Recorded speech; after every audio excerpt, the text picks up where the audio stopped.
ராசி தமிழ் நேயர்களுக்கு சின்னசேலம் டாக்டர் சுதா கண்ணனின் வணக்கம். விசுவாவசு வருஷம் 2025 ஐப்பசி மாத பலன்கள் இப்ப நம்ம பார்க்கலாம். அக்டோபர் மாதம் 17ஆம் தேதியிலிருந்து நவம்பர் மாதம் 17ஆம் தேதி வரை இந்த மாத பலன் அப்படின்றது நடக்கும்.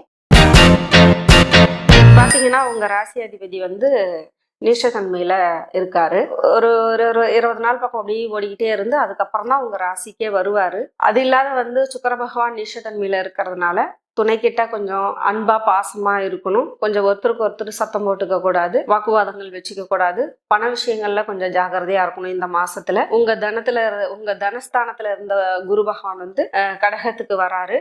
கடகத்துக்கு முயற்சி சாண விஷயம்தான். அதுல பாத்தீங்கன்னா உச்சஸ்தாதியில தான் உட்கார்ந்துருக்காரு. அது இல்லாத பாத்தீங்கன்னா முயற்சி ஸ்தானத்துல இருக்கக்கூடிய எந்த ஒரு விஷயங்களா இருந்தாலும் வெற்றி அடையக்கூடிய சூழ்நிலைங்கிறது நல்லா இருக்கும். மற்றபடி உங்களுடைய தொழில் விஷயம் நல்லா இருக்கும். உங்களுடைய பொருளாதாரம் சார்ந்த விஷயங்கள்ல கொஞ்சம் தொந்தரவுகள், அதாவது ஏதாவது பெண்டிங் பணம் மற்ற விஷயங்கள் எல்லாம் வராம இருந்ததுன்னா அது கொஞ்சம் பெண்டிங்ல கிடப்புல போடுற மாதிரி ஆயிரும். அதனால அந்த பண விஷயங்கள்லாம் கொஞ்சம் கொடுக்கல் வாங்கலாம் கொஞ்சம் ஜாகிரதையா இருந்துக்கோங்க. துணைக்கிட்ட ஆதரவா இருங்க. குழந்தைகளுடைய ஆரோக்கியம் சம்பந்தப்பட்ட விஷயங்கள்ல கொஞ்சம் பிரச்சனையான சூழ்நிலை வரும். அதனால குழந்தைங்களோட ஆரோக்கியத்தையும் கொஞ்சம் கவனமா பார்த்துக்கணும்.